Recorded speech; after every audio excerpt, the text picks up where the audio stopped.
Hello guys, and welcome back to Strategic Command World War II World at War with our Axis playthrough. In the last episode, we pushed into April 10th, 1942, and we took care of everything I could find that I wanted to do as Japan. Now we're going to be looking at Germany, which usually has the most stuff to do, but is still kind of recovering from the first brutal winter in the Soviet Union. Thankfully, there won't be a second. And we are right at Moscow's door, we are right at Cairo's door, and that means we're just tantalizingly close to getting that surrender that will win the game. However, we're in no rush, and we certainly don't want to leave any vulnerabilities because we took some shortcuts while expecting that things would just get better off. Now, I do have this huge problem here of not having enough HQs that I talked about last episode. Hopefully we can figure out a solution for that, like a permanent one. I don't think we'll be able to figure one out anytime soon, because even if I go ahead and build another HQ, HQs take a while to make. It's April, May, June, July. It would take 3 months for this to go by. A lot can happen in 3 months. It would be better than never, but that might be the path we have to take. A lot of our Air Force and a lot of our units in general are still not recovered from what has happened recently. So let's focus on what we can do this turn. Now, I know I planned to move Rommel here so he could provide supply directly to the front line, because not enough supply is reaching there by default. So let's try that out. Let's send Rommel forward with his very high rating. And we'll see. We will have enough supply along the front now if we do that without moving anything else back, but now these guys won't necessarily have enough supply. Not that they need enough supply, they're not on anything that I would consider a front, but I could also move von Rundstedt up there, but then that could negatively affect some other things potentially. I know I intended to move von Lieb down here, so I'm going to do that, bring supply to that region. Von Kukler is going to come here, and we don't have him reinforced yet, so he's not going to be as good at providing supply yet as I would want him to be. Let's look at what we can do. So I'm going to reinforce this fighter. We don't need this fighter really doing anything this turn. We're just going to get it back up to strength now that it is in a place where it has some supply. Smolensk provides a good amount of supply all by itself, and that's really nice. We're going to take the first tactical bomber here. We're going to bomb, actually, this core that's behind us. Soviets have some pea shooters. That's what I'm calling them. Pea shooter defenders. We did 5 fucking damage. Oh my god. Oh my Jesus. Alright, let me recap that. These fighters came and attacked this bomber who was bombing here. We weren't supposed to do any damage, by the way, but we did. We dealt 1 damage to this unit. We had escorts, which I believe came from here for some reason instead of here. Yeah, that's weird. I wish I could manually pick that. Maybe I can, I just don't know it. But we did a bombing. These pea shooters tried to stop us. They took 5 damage just from the escorts. And then I don't even know if it was from the escorts. I imagine it was. They took an extra 1 damage, probably from the bombers at that point. And then dealt no damage to any of us. And then we dealt 1 damage to this core and absolutely shot their readiness and morale. Which is good, because I'd love to actually get this town, because it seems to produce a fuck ton of supply. And so if it stays doing that, it would be a great location for us to own. If it doesn't stay doing that, then I don't know. But it would still be a great location one way or another. We're also going to reinforce the 3rd fighters over on this side. Get them reinforced. We're going to give elite reinforcements to the tactical bombers here. We just want max strength for what we're about to do. The Africa tactical bombers, they're going to head down here to kind of fill in a little bit. Doesn't need to be all the way out here. It could be over here. It could be back here even. Somewhere where even if they're not attached, they could still have supply. Because that could be a handy thing to have, considering what we're dealing with. Whatever's attached, like the Africa, or no, like the SG2, could be further forward like it is. So yeah, let's move the Africa one back to Oral. It will have enough range to function. The STG2s. I think I'm going to move them up a little bit to right here. This would make sure they have supply regardless.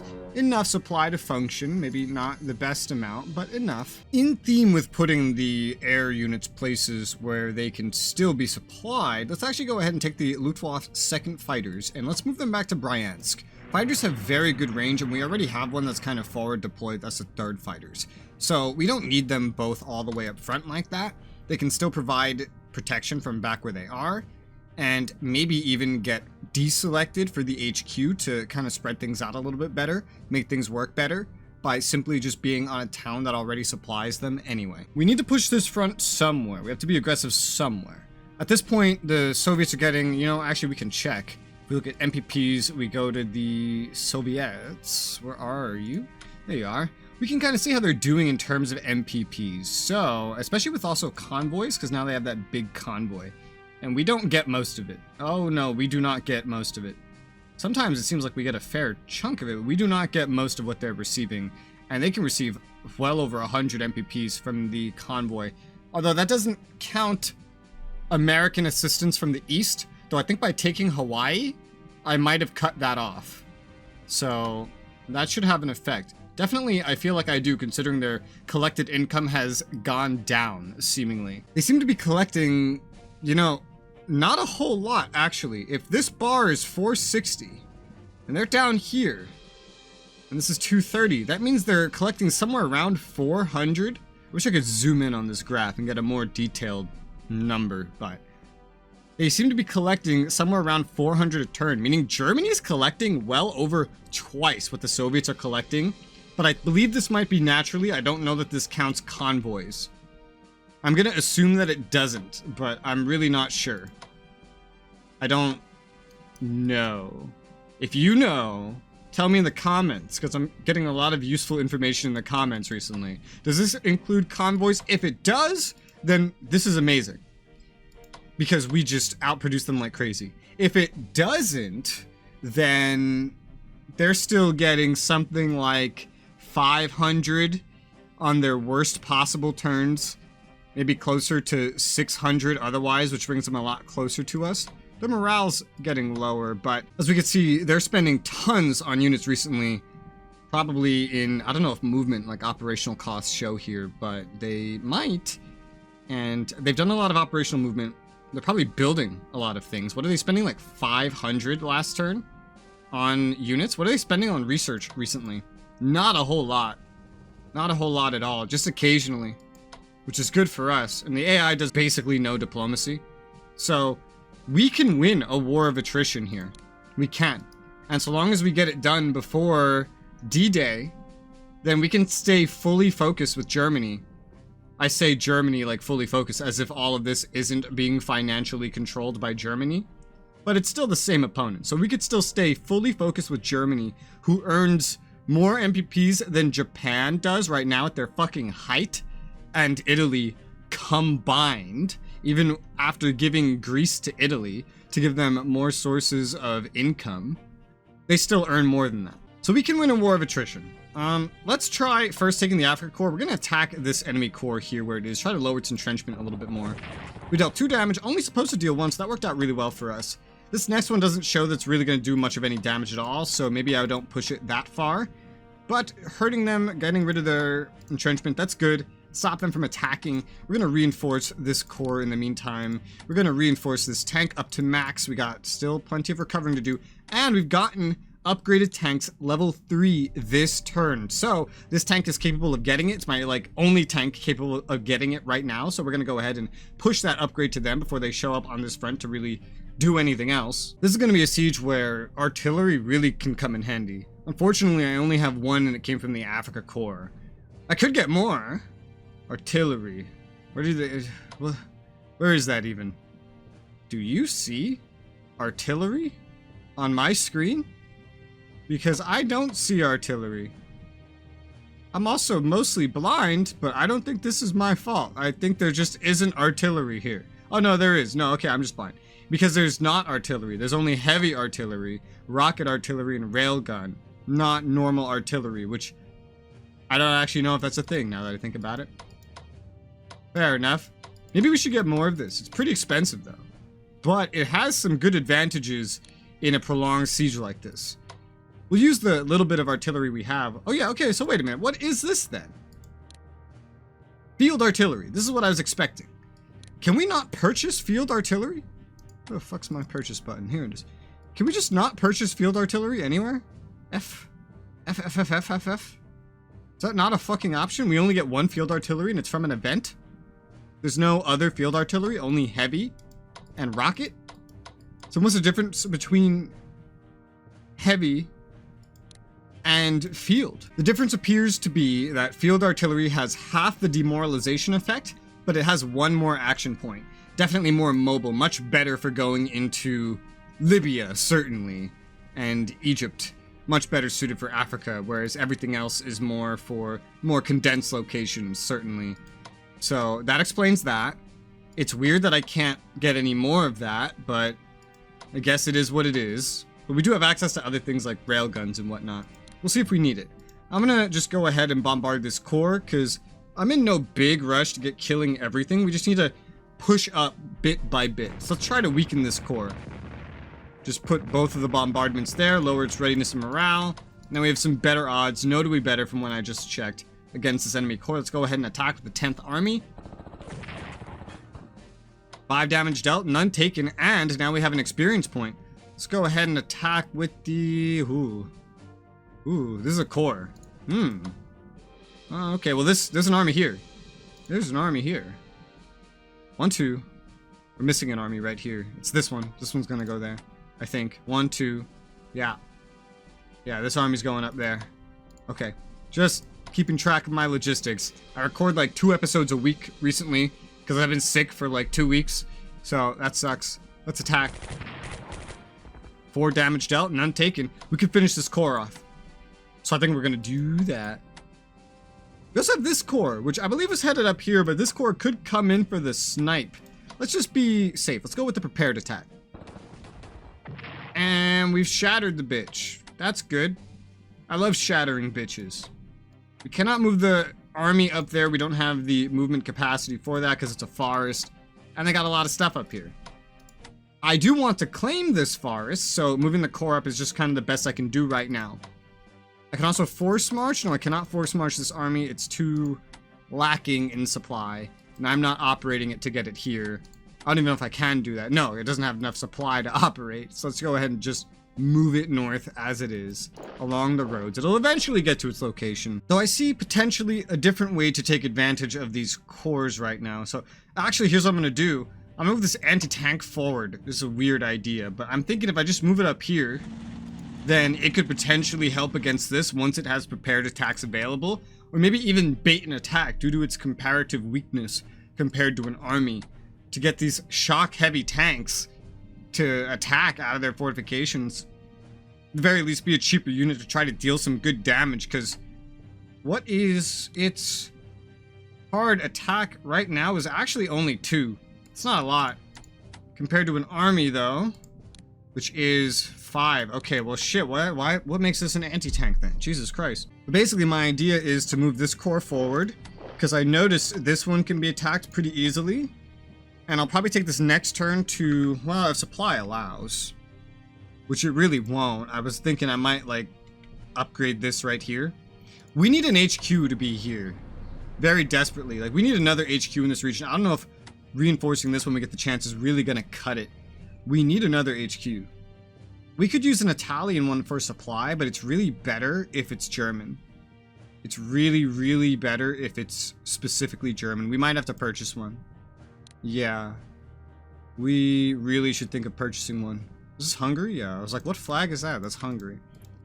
Germany. Oh boy, oh boy. I could get von Manstein, and if I give him every upgrade, which I'd like to, that would be 504 MPPs, which will severely limit what I can do this turn, but it does ensure that in 3 turns I will have essentially the best general in my arsenal to be able to deploy on the front line of Moscow and provide supply and control where it is sorely needed. Yeah, I think I'm gonna say okay, and we're gonna do that. That kind of investment would be worth it to me. I don't necessarily need to give him mobility, given that we're not necessarily going anywhere, but there's a chance that they don't surrender after Moscow. And then we have to march on Kubiyshev.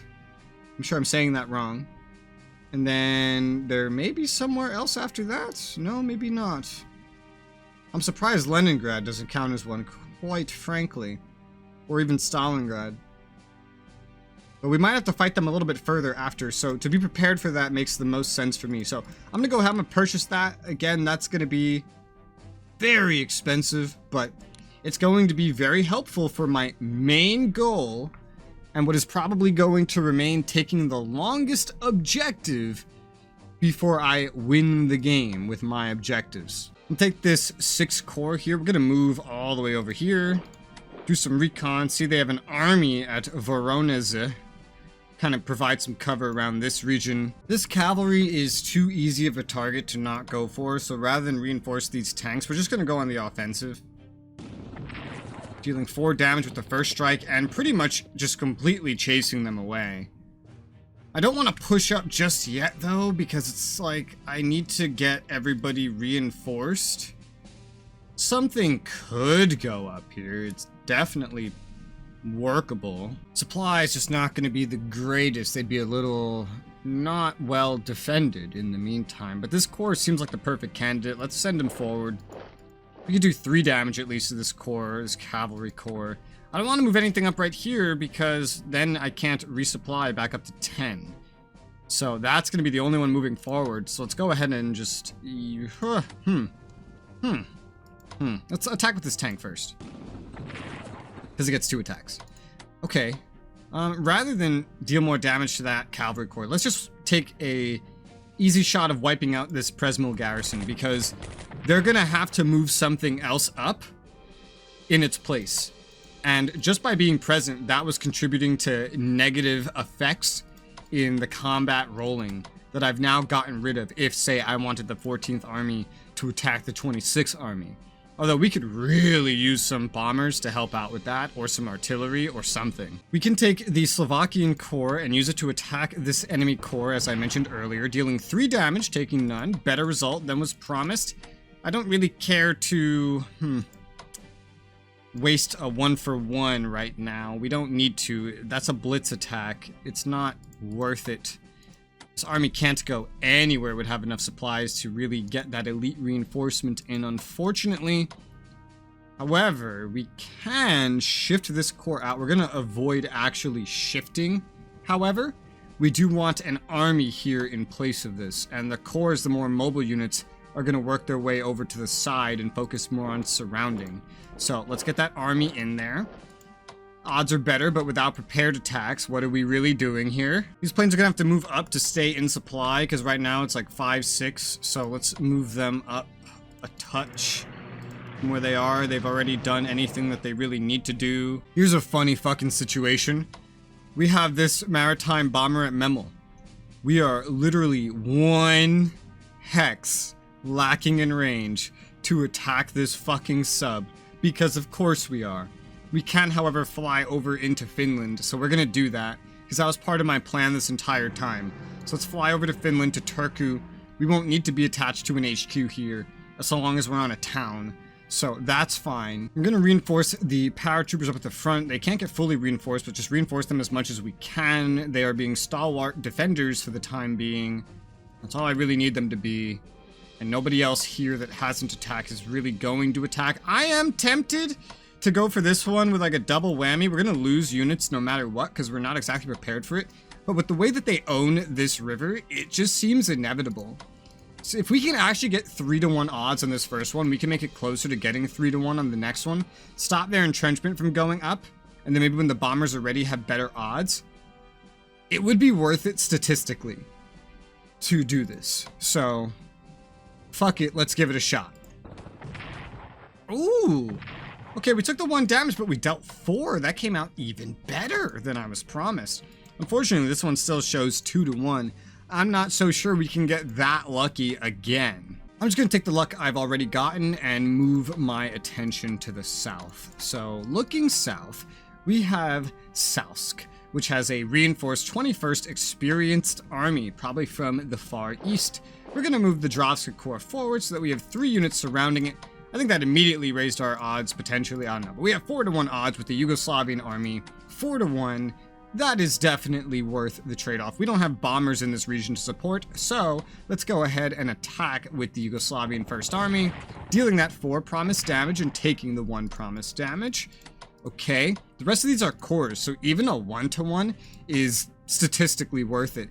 Maybe not in the instance of losing elite reinforcements. This thing will constantly be losing supply, but it's at 7 supply. That's already pretty crazy if you think about it. I'm gonna give elite reinforcements to the Bosanska Corps here. Still gotta figure out what to do with this one. I'm not moving it while there's an enemy garrison up here because that could just cause me a headache that I don't want to deal with. We need a garrison over here, I see. We'll figure that bit out later. For now, we're gonna try to lower the entrenchment at Sevastopol, and this might be a situation that makes us lose a little bit, but there's not much else we can do. So let's go ahead and take the 2nd Romanian army and attack.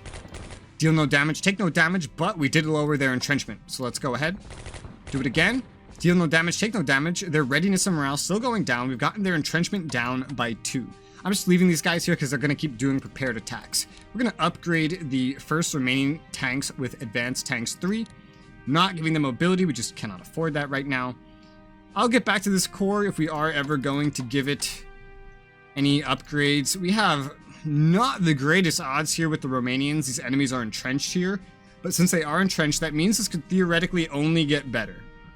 Getting some better supply here would also certainly fucking help.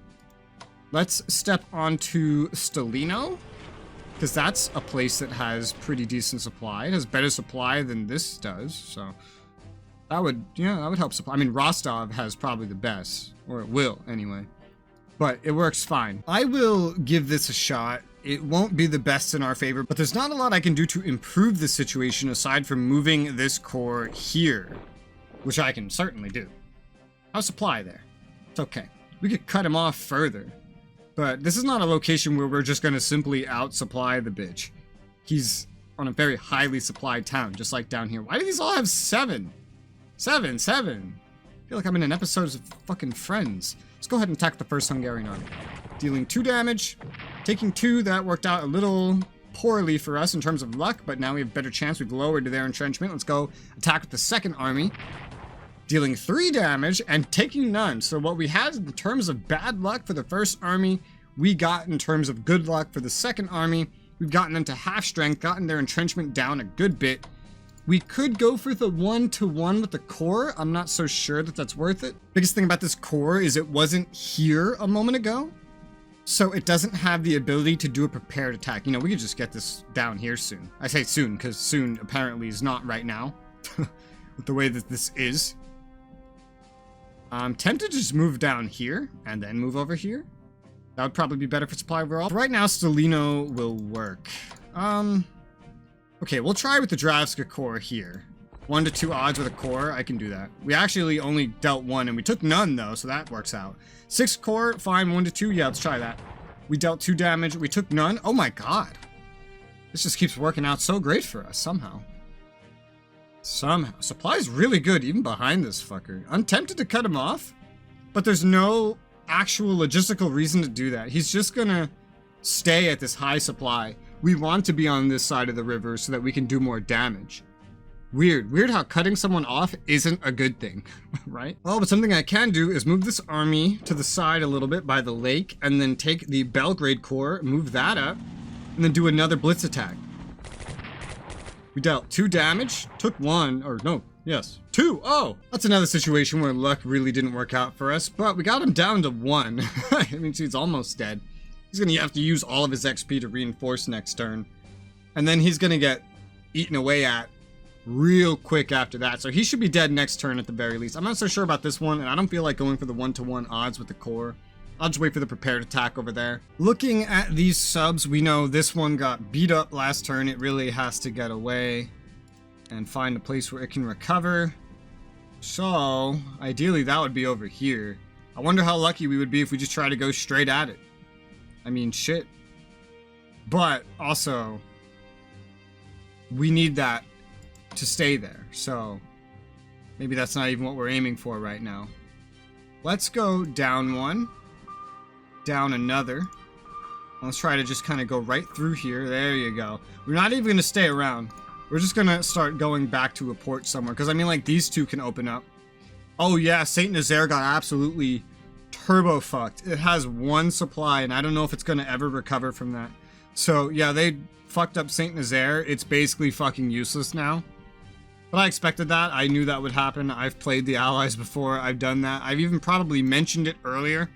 Now, this sub, despite not being upgraded, can absolutely fuck the living fuck out of the Brooklyn light cruiser, which thought it would be smart to attack a submarine. So, there you go. We blew up an American just light cruiser. Yeah, light cruiser. 426 MPPs taken, or morale MPPs from America, so that's really good. I like that. But now we have a sub that has like no supply, so let's see if I go this way and come down here. We want to try to escape this giant sea of destroyers we encountered. Let's go there, and the goal is to try to get that one back somewhere it can get some supply. Then we have this one, which has amazing supply, but no upgrades. How does it have supply like this? How do you get here and have 10 supply and no upgrades? What did I have to do to get this done? I don't even know if I should move at all. Like, I feel like this is just a good place to go raiding. Unless there's something here. Okay, well, yeah, we could just stay here and raid something. We're not going to raid the entire Canada-UK line, but something has to continue raiding. Everything else is kind of going for upgrades, reinforcements, elite reinforcements, that kind of thing. Speaking of, we have a sub here that needs reinforcements. Let's go ahead and reinforce that bitch. Back up to max, but it can get upgrades and elite reinforcements. Man, everything needs an upgrade. The Italians down here could also use some upgrades. This one could use some reinforcements, so I'm just going to move it all the way up north, like so. So we can keep raiding, but we can start getting it in a place where it can actually get its reinforcements. This one doesn't have to be quite as dramatic. It has access to upgrades. Can get elite reinforcements, I guess. We could move that up similarly. And we just actually end up running into the Southampton light cruiser, which we can do okay damage to. Sure, let's hurt a light cruiser. 1 damage, not 2. And we took 1, so luck didn't really favor us there. But how expensive is a submarine versus a light cruiser? 225 for a light cruiser. Sub is 200, so we're still winning there in terms of just direct MPPs. This has AA defense. Well, we'll see how that goes. Yeah, that's right, this is an Italian too with no upgrades. I'm gonna take the 2 heavy cruisers and move them towards Vigo. Just towards it, in its supply range, because we could get that Southampton light cruiser by ambush. The furthest it can go up, 1, 2, 3, 4, 5, 6, 7, that's directly west of Funchal.